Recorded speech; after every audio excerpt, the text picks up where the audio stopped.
창세기 14장. 시날왕 아므라벨, 엘라살왕 아리옥, 엘람왕 그돌라오멜, 고임왕 디달, 이렇게 네 왕과 소돔왕 베라, 고모라왕 비르사, 아드마왕 시납, 스보임왕 세메벨, 벨라라고도 하는 소알왕, 이 5왕 사이에 전쟁이 벌어졌다. 5나라 왕들이 지금의 사해인 시딤 계곡에 모여 동맹을 맺었다. 그들은 12년 동안 그돌라오멜에게 조공을 바쳐오다가 13년째 되던 해에 반기를 들었다. 그러자 14년째 되던 해 그돌라오멜이 자신과 동맹을 맺은 나라의 왕들과 함께 동맹군을 이끌고 쳐들어왔다.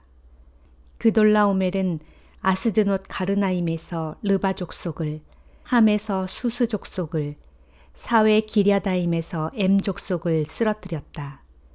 그돌라오멜은 또 세일 산악지대에서 호리 족속을 쳐부수고 광야 가까이에 있는 엘바란에 이르렀다. 그돌라오멜 동맹군은 북쪽으로 방향을 바꾸어 엔미스밧 곧 가데스로 쳐들어가 아말렉 족속이 살고 있는 전 지역을 짓밟았다. 그들은 또 하사손 다말에 살고 있던 아모리 족속도 모조리 쓰러뜨렸다. 그러자 소돔 왕과 고모라 왕과 아드마 왕과 스보임 왕과 벨라라고도 하는 소알 왕이 연합군을 형성하여 함께 군대를 이끌고 시딤 계곡에 모였다. 그들은 그돌라오멜 동맹군에 맞서 싸움을 벌였다. 이들 5나라의 왕이 북쪽의 4나라 왕인 엘람왕 그돌라오멜과 고임왕 디달과 시날왕 아므라벨과 엘라살왕 아리옥을 상대로 시딤 계곡에서 싸움을 벌인 것이다. 시딤 계곡에는 역청 구덩이가 곳곳에 많았다. 소돔 왕과 고모라 왕이 싸움에 밀려 도망칠 때 그들의 군사들이 거기에 빠지고 나머지는 산으로 도망쳤다. 4나라의 왕들은 소돔과 고모라를 마구 짓밟았다. 그들은 2 성읍 안에 있는 재물과 양식을 모조리 약탈해 갔다. 당시 소돔에 살고 있던 아브람의 조카 롯도 재산을 약탈당하고 끌려갔다. 그때 중간에 도망쳐 나온 한 사람이 히브리 사람 아브람에게 달려와 그 모든 사실을 알렸다. 당시 아브람은 아모리 사람 마므레의 땅인 상수리나무 숲 근처에 살고 있었다. 마므레는 에스골과 아넬의 형제였다. 이들은 모두 아브람과 동맹을 맺고 가까이 지내던 사람들이었다. 아브람은 조카 롯이 사로잡혀 갔다는 말을 전해 듣고 집에서 사병으로 훈련시켰던 318명을 이끌고 급히 단까지 쫓아갔다. 아브람은 병력을 여러 패로 나누어 캄캄한 밤에 그들을 습격했다. 그들은 넋을 잃고 허겁지겁 도망쳤다. 아브람은 그들을 다메섹 북쪽에 있는 호바까지 추격했다. 아브람은 조카 롯뿐만 아니라 빼앗겼던 롯의 재산과 아낙네들 그리고 붙잡혀 갔던 사람들까지 모두 되찾아왔다. 아브람이 그돌라오멜과 다른 나라의 왕들을 쳐부수고 돌아오자 소돔 왕이 왕의 계곡이라고도 불리는 사회 계곡까지 마중 나왔다. 살렘 왕 멜기세덱도 빵과 포도주를 가지고 아브람을 마중 나왔다. 멜기세덱은 지극히 높으신 하나님을 섬기는 제사장이었다. 멜기세덱이 아브람을 축복했다. 하늘과 땅을 지으신 하나님, 지극히 높으신 하나님, 아브람에게 복을 내리소서. 아브람의 손에 대적들을 넘겨주신 지극히 높으신 하나님께서는 찬양을 받으소서. 아브람은 자기가 되찾은 전리품 가운데 10분의 1을 멜기세덱에게 주었다. 소돔 왕이 아브람에게 말했다. 되찾아온 전리품은 전부 가지셔도 좋소. 하지만 우리 성읍 사람들은 저에게 돌려보내 주셨으면 하오. 아브람이 대답했다. 하늘과 땅을 지으신 하나님, 지극히 높으신 주 하나님께 내가 손을 들어 맹세하오. 나는 당신의 것을 어느 하나라도 차지하지 않을 것이오. 시로라기 하나, 신발 매는 끈 하나도 취하지 않을 것이오. 왕께서 내가 아브람을 부자가 되게 했다고 말씀하시지 않도록 할 것이오. 나는 다만 내가 거느리는 젊은이들이 먹은 것만은 챙길 것이요. 또 나와 동맹을 맺고 같이 싸우러 나간 아넬과 에스골과 마므레의 몫은 챙길 것이요. 그들에게는 그들의 몫을 취하도록 해주시오. 마태복음 13장. 그날 예수께서 집에서 나와 갈릴리 호숫가에 가서 앉으시자 많은 사람들이 예수님 주위에 모여들었다. 예수께서는 배에 올라가 앉으셨고 사람들은 호숫가에 그대로 서 있었다. 그때에 예수께서는 비유를 들어 많은 것들을 말씀해 주셨다. 한 농부가 밭에 나가 씨를 뿌렸습니다. 그런데 어떤 씨들은 길가에 떨어지니 새들이 와서 쪼아 먹었습니다. 또 어떤 씨들은 흙이 깊지 않은 돌밭에 떨어지니 싹이 곧 올라왔지만 흙이 얕아서 뜨거운 뙤약볕에 말라 죽어버렸습니다. 뿌리가 깊이 박히지 않았기 때문입니다. 또 어떤 씨들은 가시덤불 속에 떨어지니 가시덤불이 무성하게 자라 그 씨들이 자라지 못하게 막아버렸습니다. 그러나 어떤 씨들은 기름진 좋은 땅에 떨어지니 그 씨들이 잘 자라 100배, 60배, 30배의 열매를 맺었습니다. 귀 있는 사람은 알아들으십시오. 제자들이 다가와서 예수께 물었다. 왜 사람들에게 비유로 가르치십니까? 예수께서 대답하셨다. 너희에게는 하늘나라의 비밀을 아는 것이 허락되었으나 다른 사람들에게는 허락되지 않았다.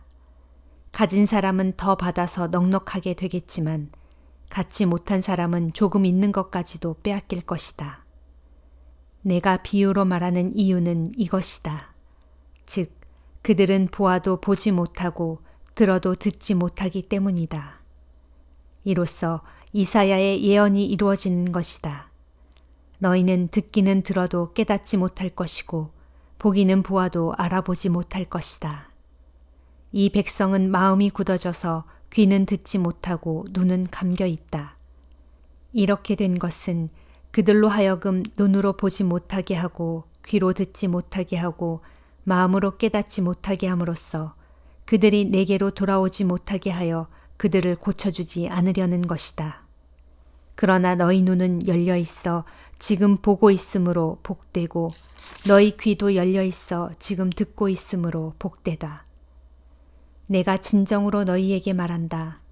많은 예언자들과 의인들이 너희가 지금 보고 있는 것을 보려고 하였지만 보지 못하였고 너희가 지금 듣고 있는 것을 들으려고 하였지만 듣지 못하였다. 이제 너희는 씨 뿌리는 사람의 비유가 무슨 뜻인지 들어보아라. 뿌린 씨가 길가에 떨어졌다는 것은 하늘나라의 기쁜 소식을 듣고도 깨닫지 못하는 사람의 마음을 가리킨다. 이런 사람들은 악한 자가 와서 그의 마음속에 있는 씨를 빼앗아간다. 뿌린 씨가 흙이 얕은 돌밭에 떨어졌다는 것은 말씀을 듣고 처음에는 기쁜 마음으로 받아들이기는 하지만 그 씨가 뿌리를 깊게 내리지 못하는 사람의 마음을 가리킨다. 그런 사람은 어려움이 닥치거나 박해를 받게 되면 열정이 금방 식고 믿음이 흔들려 넘어지고 만다. 뿌린 씨가 가시덤불에 떨어졌다는 것은 말씀을 듣기는 하지만 세상에 대한 염려와 재물의 유혹이 하나님의 말씀을 막아버리는 사람을 가리킨다. 이런 사람은 아무런 열매를 맺지 못한다. 뿌린 씨가 좋은 땅에 떨어졌다는 것은 말씀을 듣고 깨달아 그대로 실천함으로써 100배, 60배, 30배로 풍성한 열매를 맺는 사람을 가리킨다. 예수께서 또 다른 비유를 들어 사람들에게 말씀하셨다. 하늘나라는 자기 밭에 좋은 씨를 뿌린 농부와 같습니다. 사람들이 잠자고 있는 동안에 원수가 와서 밀밭에 가라지를 뿌리고 갔습니다. 밀이 자라자 가라지도 함께 자랐습니다. 그래서 종들이 주인에게 와서 말했습니다. 주인님, 밭에 뿌리신 씨는 좋은 것들이 아니었습니까? 그런데 어디서 가라지가 잔뜩 올라왔습니다. 주인이 대답했다. 원수가 와서 그랬구나. 그러자 종들이 물었습니다. 저희가 지금 가라지를 다 뽑아버릴까요? 그러자 주인이 말하기를 아니다, 지금은 가만두어라. 가라지를 뽑다 보면 밀까지 뽑히게 되니 추수 때까지 그냥 내버려 두어라. 추수할 때에 내가 추수꾼들에게 일러서 가라지를 먼저 뽑아 불에 태우라고 하겠다. 그런 다음에 밀을 거두어 곡간에 쌓으라고 하겠다. 했습니다. 예수께서 또 다른 비유를 들어 말씀하셨다. 하늘나라는 겨자씨와도 같습니다.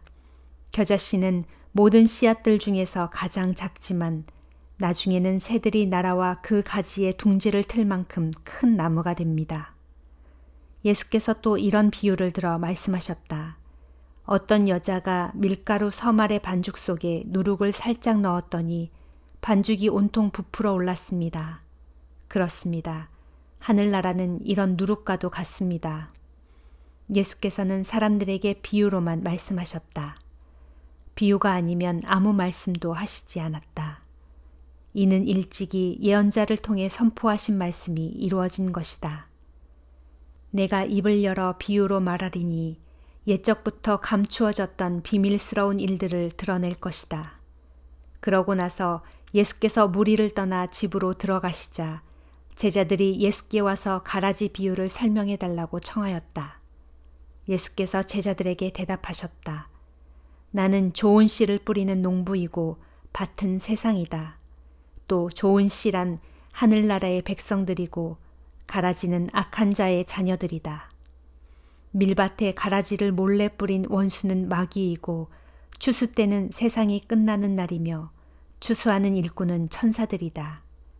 세상 끝날이 오면 가라지를 따로 뽑아 묶은 후에 불에 태우듯 세상 마지막 날에 인자가 천사들을 보낼 터인데 천사들은 다른 사람을 죄짓게 하는 자들과 모든 악한 자들을 추려내어 그들을 불구덩이 속에 던져 넣을 것이다.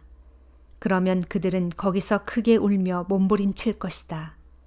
하지만 의인들은 그때의 아버지의 나라에서 해와 같이 빛날 것이다. 귀 있는 사람은 알아들어라. 하늘나라는 밭에 묻혀있는 보물과 같다. 그 보물을 발견한 사람은 그것을 제자리에 감추어 두고는 흥분하여 기쁜 마음으로 자신이 가진 것들을 모두 팔아 기어코 그 밭을 산다. 또 하늘나라는 값진 진주를 구하기 위해 찾아다니는 장사꾼과 같다.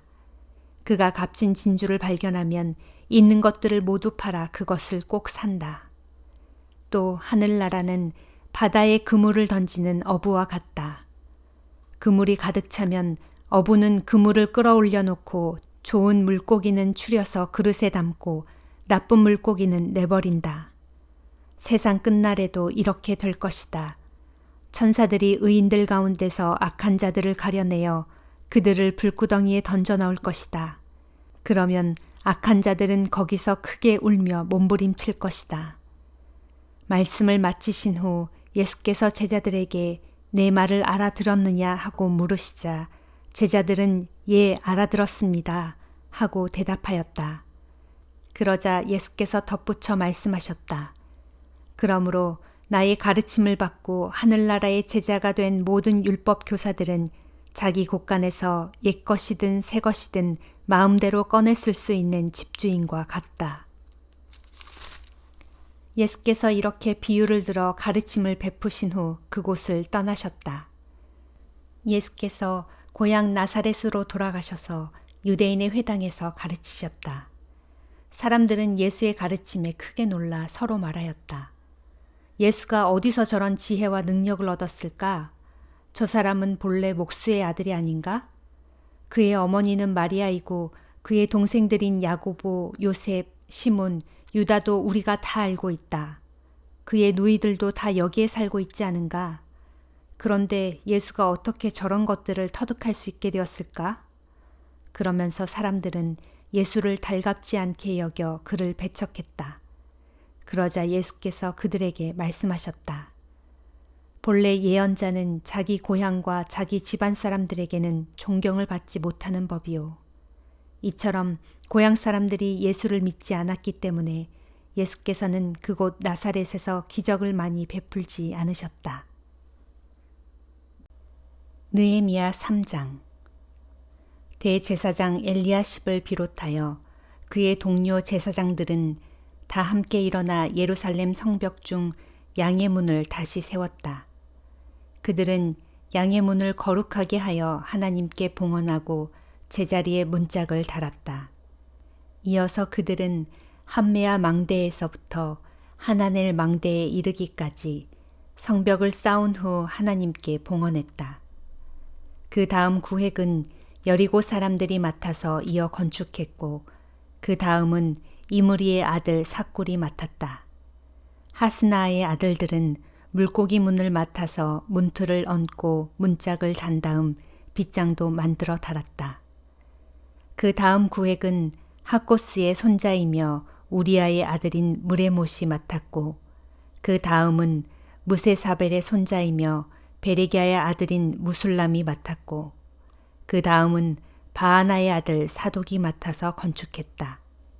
그 다음 구획은 드고아 사람들이 맡아서 건축했지만 그 성읍의 유지들은 공사 책임자들에게 협조하지 않았다. 바세아의 아들 요야다와 부소드야의 아들 무술람은 옛문을 맡아서 복구했다. 그들은 성문에 문틀을 얹고 문짝을 달고 또 자물쇠와 빗장을 만들어 달았다. 그 다음 구획은 기브온 사람 물라디아와 메로노 사람 야돈이 맡았다. 이들은 유프라테스강 서쪽 지방의 총독 관나라에 있던 기브온 사람들과 미스바 사람들을 데리고 그들과 함께 일했다. 그 다음 구획은 금세공업자인 하레아의 아들 오시엘이 맡았고 그 다음은 향유를 만드는 일을 하는 하나니아가 맡았다. 그들은 넓은 벽에 이르기까지 예루살렘 성벽을 복구하였다.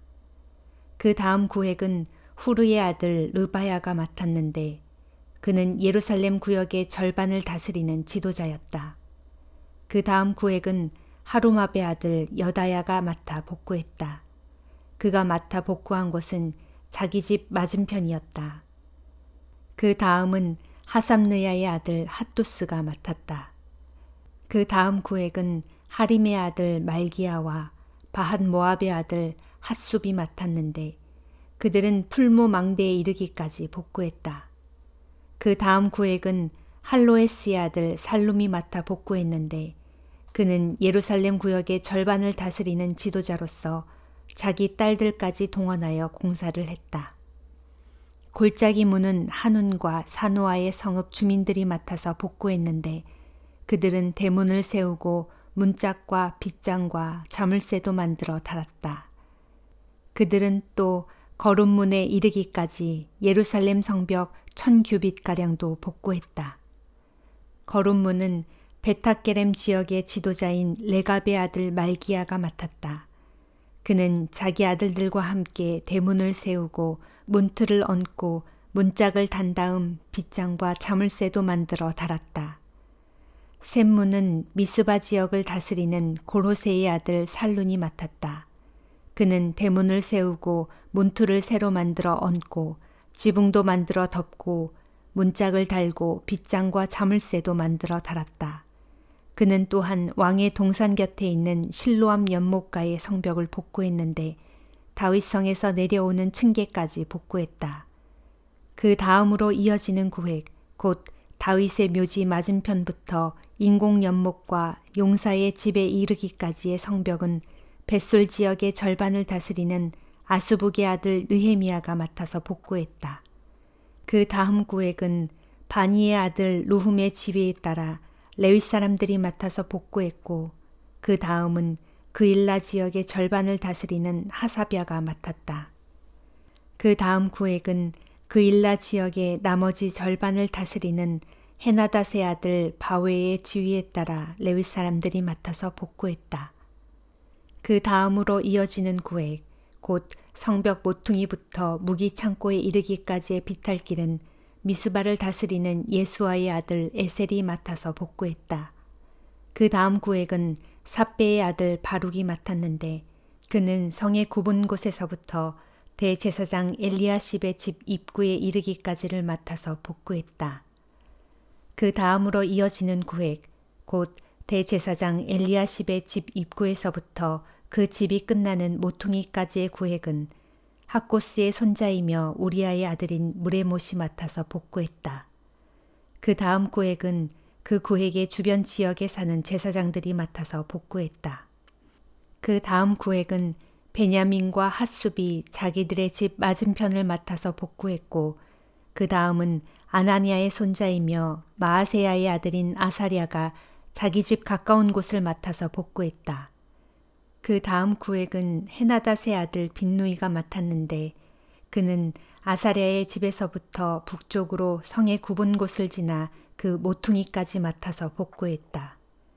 그 다음 구획은 우세이의 아들 발랄이 맡았는데, 그는 성벽 모퉁이 맞은편과 왕궁에서 불쑥 솟은 높은 망대의 맞은편, 곧 시위대 뜰과 가까운 부분을 복구했다. 그 다음은 바로스의 아들 부다야가 맡았다. 왕궁 남동쪽의 오벨 언덕에 살던 느디님 사람들, 곧 성전 망릴꾼들은 동쪽 물문의 맞은편과 왕궁에서 돌출한 망대까지 맡아서 복구했다. 그 다음으로 이어지는 구획은 드고아 사람들이 맡았는데, 그들은 돌출한 망대에서부터 오벨 언덕의 성벽까지 복구했다. 말들이 지나다니는 문, 곧 말문 위쪽은 제사장들이 각자 자기들 집 앞을 맡아서 복구했다. 그 다음 구획은 임멜의 아들 사독이 맡았는데, 그는 자기 집 앞의 성벽을 복구했다. 그 다음은 예루살렘 동문의 문지기인 스가냐의 아들 스마야가 맡아서 복구했다. 그 다음 구획은 셀레미야의 아들 하나냐와 살랍의 여섯째 아들 하눈이 맡아서 복구했고, 그 다음은 베레기야의 아들 무술람이 맡았는데, 그는 자기가 사는 집 맞은편 성벽을 복구했다. 그 다음 구획은 금 세공업자인 말기야가 맡았는데, 그는 한민간 문의 맞은편에 자리 잡고 있는 느디님 사람들과 상인들의 집까지, 그리고 성읍 모퉁이에 있는 누각까지 복구했다. 그리고 성읍 모퉁이 누각에서부터 양의 문까지는 금 세공업자들과 상인들이 맡아서 복구했다. 사도행전 13장. 안디옥 교회에는 예언자들과 교사들이 있었다. 바나바, 니게르라는 별명을 가진 시므온, 구레네 사람 루기오, 분봉왕 헤롯과 더불어 어릴 때부터 함께 자란 마나엔, 그리고 사울 등이 그들이었다. 그들이 금식하며 예배를 드리고 있을 때 성령께서 그들에게 말씀하셨다. 너희는 바나바와 사울을 따로 세워 내가 두 사람에게 맡길 특별한 일을 하게 하여라. 그리하여 금식 기도가 끝나자 그들은 두 사람에게 손을 얹고 기도한 후에 두 사람이 각처로 다니면서 전도 활동을 하도록 떠나보냈다. 바나바와 사울, 두 사람은 성령의 인도를 받아 전도 여행의 길에 올랐다. 두 사람은 먼저 실루기아로 내려간 다음 거기서 배를 타고 키프로스 섬으로 건너갔다. 그리고 살라미에 도착한 두 사람은 그곳 유대인의 회당에 들어가 하나님의 말씀을 선포했다. 때에 마가 요한도 두 사람을 돕기 위해 동행했다. 그들은 이 마을에서 저 마을로 섬 전체를 두루 다니면서 전도했다. 그러다가 바보라는 마을에 이르렀을 때였다. 그곳에는 총독 서기오 바울의 측근인 바예수라는 사람이 있었는데 그는 거짓 예언자요 유대인 마술사였다. 총독 서기오 바울은 사려가 깊고 통찰력이 있는 사람이어서 바나바와 사울을 초청하여 하나님의 말씀을 듣기 원했다. 그러나 엘루마라고도 불리는 그 유대인 마술사는 총독이 믿음을 갖게 될까봐 힘껏 그들을 회방했다. 그때 바울이라고도 불리는 사울이 성령이 충만해져서 그 마술사를 쏘아보며 말했다. 이 마귀의 자식아, 너는 모든 옳은 일을 가로막는 원수요, 기만과 속임수로 가득 차 있구나. 너는 주님의 바른 길을 어지럽게 하는 악한 짓을 당장 그만두지 못하겠느냐. 이제 주님의 손이 너를 칠 것이니 너는 장님이 되어 한동안 햇빛을 보지 못하게 될 것이다. 바로 그 순간 안개와 어둠이 그 유대인 마술사를 덮쳤다. 그러자 그는 앞을 더듬거리며 자기 손을 잡아 이끌어줄 사람을 찾았다. 이것을 본 총독은 즉시 주님을 믿게 되었고 말씀의 가르침에 크게 감탄하며 그저 놀라워할 뿐이었다. 그 뒤 바울 일행은 바보에서 배를 타고 밤빌리아에 있는 버가로 갔다. 거기에서 마가 요한은 두 사람을 떠나 혼자서 예루살렘으로 돌아갔다. 바울과 바나바는 버가에서 더 나아가 비시디아 지방의 안디옥으로 갔다. 거기에서 두 사람은 안식일을 맞아 유대인 회당으로 들어가 자리에 앉았다. 율법서와 예언서 낭독이 끝나자 회당의 지도자들이 두 사람에게 전가를 보내어 요청했다. 형제들이여, 여기 모인 사람들에게 권면해 줄 말씀이 있거든 해 주십시오. 그래서 바울이 자리에서 일어나 손짓을 한 후에 말했다. 이스라엘 동포 여러분, 또한 하나님을 예배하시는 이방인 여러분, 제 말에 귀를 기울여 주십시오. 이스라엘 백성의 하나님께서는 우리 조상들을 선택하셔서 이집트 땅에 사는 동안에도 번성하게 하셨고 때가 되자 마침내 큰 권능의 팔로 그들을 종살이하던 그 나라에서 이끌어내셨습니다. 광야에서 방황하던 40년 동안에도 하나님께서는 우리 조상들의 소행을 참아주시고 요단강을 건너가게 하신 후 가나안의 7민족을 모두 멸망시키시고 약속하신 대로 그들의 땅을 이스라엘 민족에게 유업으로 주셨습니다. 그 후 하나님께서는 약 450년 동안 때마다 사사들을 세워 자기 백성을 다스리게 하셨는데 예언자 사무엘의 때까지 그렇게 하셨습니다. 그 뒤 백성들이 이방 나라들처럼 자기들에게도 왕을 세워주실 것을 거듭 요구하자 하나님께서는 베냐민 지파 소속인 기스의 아들 사울을 첫 번째 왕으로 세워주셨습니다. 그래서 사울은 40년 동안 그 백성을 다스렸습니다. 그 다음에 하나님께서는 사울을 물러나게 하신 뒤 다윗을 그들의 왕으로 세우셨습니다.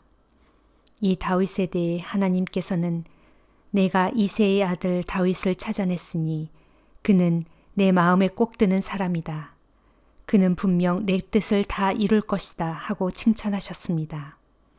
그리하여 마침내 이 다윗의 후손 가운데서 하나님께서 약속하신 대로 이스라엘의 구주 예수께서 탄생하신 것입니다.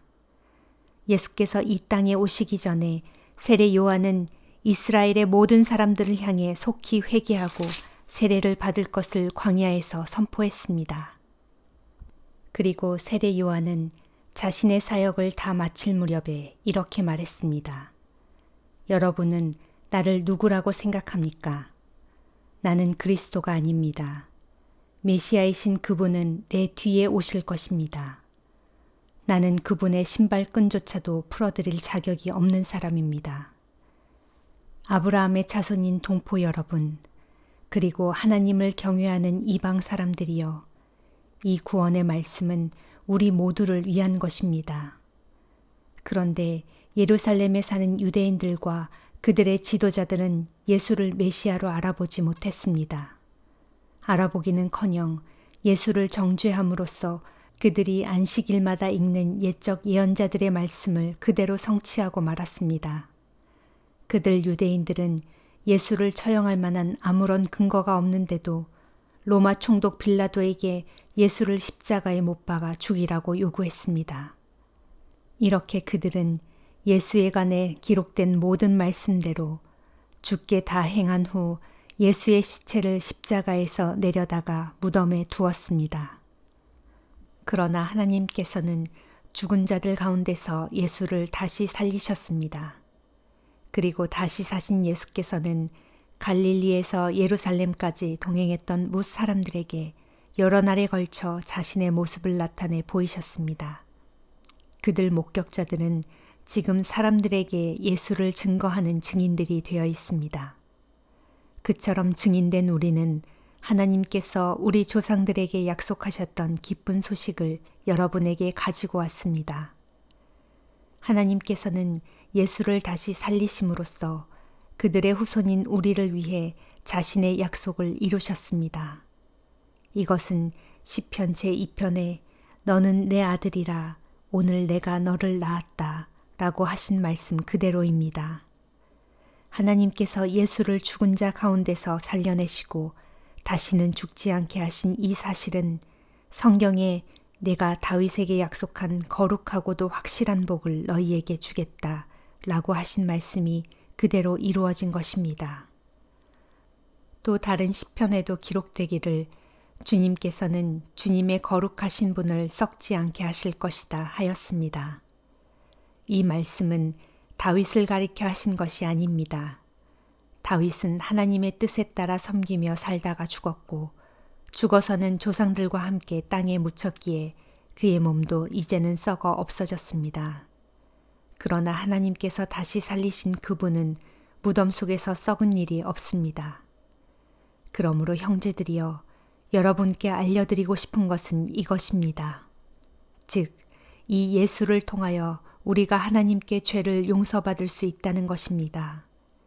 누구든지 예수를 믿는 사람은 오직 그분을 통해서 죄에서 해방되어 하나님 앞에 의롭다고 인정받을 수 있습니다. 이것은 모세의 율법으로는 절대로 될 수 없는 일입니다. 이제 여러분은 예언자들이 선포한 바 다음과 같은 일이 여러분 자신들에게 닥치지 않도록 조심하십시오.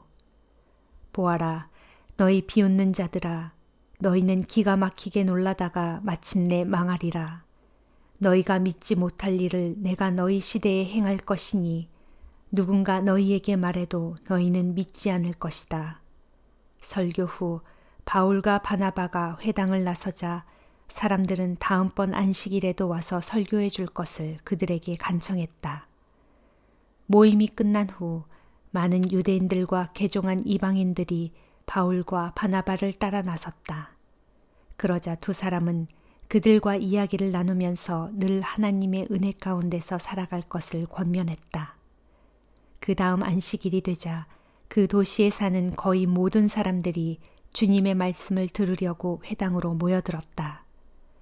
유대인들은 수많은 사람들이 사도들에게 모여드는 것을 보자 시기심이 가득 차서 바울이 하는 말끝마다 욕설을 퍼부었다. 그러나 바울과 바나바는 모인 사람들에게 담대하게 말씀을 선포했다. 하나님의 이 기쁜 소식은 먼저 당신들 유대인들에게 전해져야 했습니다. 그런데 당신들은 그것을 거부함으로써 당신들 스스로가 영원한 생명을 받을 자격이 없음을 인정하고 있습니다. 그러므로 이제 우리는 이 기쁜 소식을 이방인들에게 전하는 것입니다. 주님께서 우리에게 명하시기를 나는 너를 이방 사람들의 빛으로 삼았으니 너로 하여금 땅끝까지 구원을 전파하게 하려 함이다 하고 말씀하셨습니다. 이 말을 듣고 이방 사람들은 기뻐 어쩔 줄 모르며 주님의 말씀을 찬양했다. 그리고 영원한 생명을 얻기로 선택받은 사람들은 모두 믿게 되었다. 그리하여 주님의 말씀은 온 지방에 널리 퍼져나갔다. 그러나 유대인들은 지위가 높은 귀부인들과 유지들을 선동하여 바울과 바나바를 핍박하게 하였고 결국 사도들을 자기 지역에서 쫓아내 버렸다. 그래서 바울과 바나바는 그들에게 항의하는 뜻으로 발에 먼지를 털어버리고 곧장 이고니온으로 갔다. 남아있는 비시디아 안디옥의 신자들은 여전히 기쁨과 성령으로 가득 차 있었다. 아멘.